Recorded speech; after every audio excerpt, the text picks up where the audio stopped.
Kundalahalli Rameswaram ಕೆಫೆಯಲ್ಲಿ bomb blast ಪ್ರಕರಣಕ್ಕೆ ಸಂಬಂಧಪಟ್ಟಂತೆ ಆರೋಪಿಯ ಫೋಟೋ ನ್ಯೂಸ್ ಫಸ್ಟ್ಗೆ ಲಭ್ಯವಾಗಿದೆ. ಆರೋಪಿ ಕೆಫೆ ಒಳಗೆ ಪ್ರವೇಶ ಮಾಡಿ 1 ಗಂಟೆ ಕಾಲ ಅಲ್ಲೇ ಓಡಾಡ್ತಾನೆ. ಬೆಳಗ್ಗೆ 11:15ಕ್ಕೆ ಒಳ ಪ್ರವೇಶ ಮಾಡಿದಂತ ಆರೋಪಿ 12:10ರವರೆಗೂ ಅಲ್ಲೇ ಇರ್ತಾನೆ. ಸಿಸಿ ಕ್ಯಾಮೆರಾದಲ್ಲಿ ಸೆರೆಯಾಗಿರುವಂತಹ ಜಾಗದಲ್ಲಿ ಸೆರೆಯಾಗಿದೆ ಆ ಆರೋಪಿ ಓಡಾಟದ ಜಾಗ. ಆರೋಪಿ ಬಳಿ ಮೊಬೈಲ್ ಇರೋದು ಕೂಡ ಸಿಸಿ ಕ್ಯಾಮೆರಾದಲ್ಲಿ ಸೆರೆಯಾಗಿದೆ. ಸುಮಾರು 11:15ಕ್ಕೆ ಆತ ಒಳ ಪ್ರವೇಶ ಮಾಡ್ತಾನೆ. ರಾಮೇಶ್ವರಂ ಕೆಫೆ ಒಳಗಡೆ 11 ಗಂಟೆ 15 ನಿಮಿಷಕ್ಕೆ ಹೋಗ್ತಾನೆ. 12 ಗಂಟೆ 10 ನಿಮಿಷದವರೆಗೂ ಕೂಡ ಆತ ಅಲ್ಲೇ ಇರ್ತಾನೆ. ಅದರ ಜೊತೆಗೆ ಆತ ತನ್ನ ಮೊಬೈಲ್ ಅನ್ನು ಕೂಡ ಯೂಸ್ ಮಾಡ್ತಾ ಇರ್ತಾನೆ. ಆತ ಓಡಾಡಿದಂತಹ ಜಾಗದ ಸಿಸಿಟಿವಿ ಫುಟೇಜ್ ಕೂಡ ನ್ಯೂಸ್ ಫಸ್ಟ್ಗೆ ಲಭ್ಯವಾಗಿದೆ. ಈ ಬೆಂಗಳೂರಲ್ಲಿ ಆಗಿರುವಂತಹ ಸ್ಫೋಟ ದೃಶ್ಯದಲ್ಲಿ ಗಮನಿಸ್ತಾ ಇದ್ದೀರಾ, ಇದೇ ವ್ಯಕ್ತಿ. ಈತನೇ ರವೆ ಇಡ್ಲಿ ತಿಂದು ಅಲ್ಲಿ ಬಾಂಬ್ ಇಟ್ಟು ಪರಾರಿಯಾಗಿರುವಂತಹ ದುಷ್ಕರ್ಮಿ. ಆಲ್ಮೋಸ್ಟ್ ಆಲ್ ಆರೋಪಿ ಸಿಕ್ಕಿದ್ದಾನೆ ಅಂತ ಹೇಳಿ ಪೊಲೀಸರು ಕೂಡ ಹೇಳ್ತಾ ಇದ್ದಾರೆ. ಬಟ್ ಕಾದು ನೋಡಬೇಕು, ಈತನನ್ನ ಅರೆಸ್ಟ್ ಮಾಡಿದ್ದಾರೋ ಇಲ್ವೋ, ಯಾರನ್ನೆಲ್ಲ ವಿಚಾರಣೆಗೆ ಒಳಪಡಿಸ್ತಾರೆ ಅನ್ನೋದಕ್ಕೆ ಸಂಬಂಧಪಟ್ಟಂತೆ. ಸೊ ರಾಮೇಶ್ವರಂ ಕೆಫೆಯ ಆ ಸಿಸಿಟಿವಿ ಫುಟೇಜ್ ಅನ್ನ ನಾವು ಸ್ಕ್ರೀನ್ ಮೇಲೆ ಗಮನಿಸ್ತಾ ಇದ್ದೀವಿ. ಆತನ ಹತ್ರ ಒಂದು ಬ್ಯಾಗ್ ಇದೆ, ಕೈಯಲ್ಲಿ ಇಡ್ಲಿ ಪ್ಲೇಟ್ ಇಟ್ಕೊಂಡಿದ್ದಾನೆ, ತಲೆಗೆ ಹ್ಯಾಟ್ ಹಾಕೊಂಡಿದ್ದಾನೆ. ಈ ಡೆವಲಪ್ಮೆಂಟ್ ಬಗ್ಗೆ ಮತ್ತಷ್ಟು ಲೈವ್ ಡೀಟೇಲ್ಸ್ ನ್ಯೂಸ್ ಡೆಸ್ಕ್ ಇಂದ ಸಂದೇಶ್ ನೀಡ್ತಾ ಹೋಗ್ತಾರೆ. ಸಂದೇಶ್, ಈ ಸಿಸಿಟಿವಿ ಫುಟೇಜ್ ಲಭ್ಯವಾಗಿದೆಯಲ್ಲ, ಇದ್ರ ಬಗ್ಗೆ ಮಾಹಿತಿ ನೀಡ್ತಾ ಹೋಗೋದಾದ್ರೆ. ಸಭಾ ಈಗಾಗಲೇ ಒಳಗಡೆ ಇರುವಂತಹ ಸಿಸಿಟಿವಿ ಫುಟೇಜ್ಗಳನ್ನು ಎಲ್ಲವನ್ನೂ ಕೂಡ ಈಗಾಗ ಪೊಲೀಸರು ಪರಿಶೀಲನೆಯನ್ನು ಮಾಡಿದ್ದಾರೆ.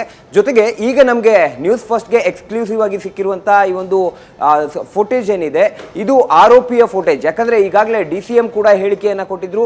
DCM ಹೇಳಿಕೆ ಕೊಡುವಂಥ ಸಂದರ್ಭದಲ್ಲಿ ರವೆ ಇಡ್ಲಿಯನ್ನು ತಿಂದು ಆತ ಬಾಂಬನ್ನು ಇಟ್ಟು ಹೋಗಿದ್ದಾನೆ ಅನ್ನೋ ಮಾಹಿತಿಯನ್ನು ಕೂಡ ಕೊಟ್ಟಿದ್ರು. ಈಗ ನಮಗೆ ಸಿಕ್ಕಿರುವಂತಹ CCTV ಫುಟೇಜ್ನಲ್ಲಿ ಆರೋಪಿ ಒಳಗೆ ಬಂದು ತಟ್ಟೆಯಲ್ಲಿ ಇಡ್ಲಿಯನ್ನು ತೆಗೆದುಕೊಂಡು ಹೋಗ್ತಾ ಇರುವಂತಹ ಒಂದು ದೃಶ್ಯಾವಳಿಗಳು. ಅಂದ್ರೆ ಆತ ಸುಮಾರು 11:15ರ ಸುಮಾರಿಗೆ ರಾಮೇಶ್ವರಂ ಕೆಫೆಯನ್ನ ಎಂಟ್ರಿ ಆಗ್ತಾನೆ. ರಾಮೇಶ್ವರಂ ಕೆಫೆಯನ್ನ ಎಂಟ್ರಿ ಆದವನೇ ಒಳಗಡೆ ಸಿಸಿ ಕ್ಯಾಮ್ರಾ ಇಲ್ಲದ ಜಾಗವನ್ನ ಹುಡುಕಾಟವನ್ನು ನಡೆಸ್ತಾನೆ. ಅಂದ್ರೆ ಎಲ್ಲಿ ಸಿಸಿ ಕ್ಯಾಮ್ರಾ ಇಲ್ಲ, ನಾನು ಎಲ್ಲಿ ಬಾಂಬ್ ಇಡ್ಬೋದು ಅನ್ನೋ ಒಂದು ಜಾಗವನ್ನ ಕೂಡ ಹುಡುಕಾಟವನ್ನು ನಡೆಸ್ತಾನೆ.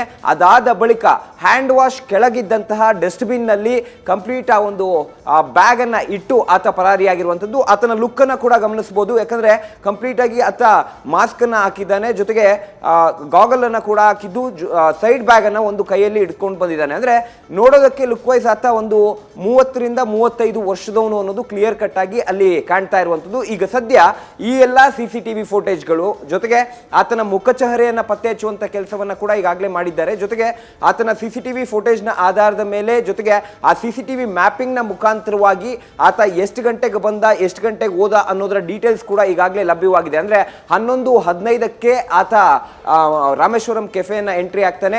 12:10ಕ್ಕೆ ಅಲ್ಲಿಂದ ವಾಪಸ್ ಹೋಗ್ತಾನೆ. ಅದಾದ ಬಳಿಕ 12:50ರಿಂದ 1 ಗಂಟೆ ಸುಮಾರಿಗೆ, ಅಂದ್ರೆ ಈ ಒಂದು ವ್ಯತ್ಯಾಸ ಏನಿದೆ, ಈ ವ್ಯತ್ಯಾಸದಲ್ಲಿ ಆ ಬಾಂಬ್ ಬ್ಲಾಸ್ಟ್ ಆಗಿರುವಂಥದ್ದು. ಹಾಗಾಗಿ ಎಲ್ಲ ಒಂದು ಕಡೆ ಕಂಪ್ಲೀಟ್ ಪ್ಲಾನ್ಡ್ ಆಗಿ ಆತ ಬಂದಿರ್ತಾನೆ. ಕೈನಲ್ಲಿ ಕೂಡ ಮೊಬೈಲ್ ಅನ್ನ ಹಿಡಿದಿದ್ದ ಅಂತ ಹೇಳಲಾಗ್ತಾ ಇದೆ. ಆದ್ರೆ ಈ ರೀತಿಯ ಕೃತ್ಯವನ್ನ ಎಸಗುವಂತ ಸಂದರ್ಭದಲ್ಲಿ ಮೊಬೈಲ್ಗಳನ್ನ ಎಕ್ಸ್ಚೇಂಜ್ ಮಾಡುವಂತ ಕೆಲಸವನ್ನ ಆರೋಪಿಗಳು ಮಾಡ್ತಾರೆ. ಹಾಗಾಗಿ ಇಲ್ಲಿ ಪ್ರಮುಖವಾಗಿರುವಂಥದ್ದು ಆತನ ಏನು ಐಡೆಂಟಿಫಿಕೇಶನ್, ಅಂದ್ರೆ ಮೊದಲಿಗೆ ಆರೋಪಿಯ ಮಾಡುವಂತ ಆರೋಪಿಯನ್ನ ಐಡೆಂಟಿಫೈ ಮಾಡುವಂತ ನಿಟ್ಟಿನಲ್ಲಿ ಆ CCTV ಫುಟೇಜ್ಗಳನ್ನ ವೆರಿಫೈ ಮಾಡ್ತಾರೆ. CCTV ಫುಟೇಜ್ಗಳನ್ನ ವೆರಿಫೈ ಮಾಡಿ ಆತನ ಕಂಪ್ಲೀಟ್ ಐಡೆಂಟಿಫಿಕೇಶನ್ ಅನ್ನ ಮಾಡಿ ಈಗಾಗಲೇ ಬೇರೆ ಬೇರೆ ಭಾಗದಲ್ಲಿ, ಅದು ರೈಲ್ವೆ ನಿಲ್ದಾಣ ಆಗಿರ್ಬೋದು ಅಥವಾ ಬಸ್ ನಿಲ್ದಾಣಗಳಾಗಿರ್ಬೋದು, ಈ ರೀತಿಯಲ್ಲಿ ಆತನ CCTV ಮ್ಯಾಪಿಂಗ್ ರಾಮೇಶ್ವರಂ ಕೆಫೆಯಿಂದ ಆತ ಯಾವ ಜಾಗಗಳಿಗೆ ಹೋದ ಆ ಎಲ್ಲಾ ಜಾಗಗಳ ಒಂದು CCTV ಮ್ಯಾಪಿಂಗ್ ಅನ್ನ ಮಾಡೋದ್ರ ಮುಖಾಂತರವಾಗಿ ಆತ ಎಲ್ಲಿಗೆ ಹೋಗಿದ್ದಾನೆ, ಅಂದ್ರೆ ಆ ಕೃತ್ಯವನ್ನ ಎಸಗಿ ಅಲ್ಲಿಂದ ಎಲ್ಲಿಗೆ ಎಸ್ಕೇಪ್ ಆದ ಆತ ಅನ್ನೋದಕ್ಕೆ ಸಂಬಂಧಪಟ್ಟಂತೆ ಈಗಾಗಲೇ ಪೊಲೀಸರು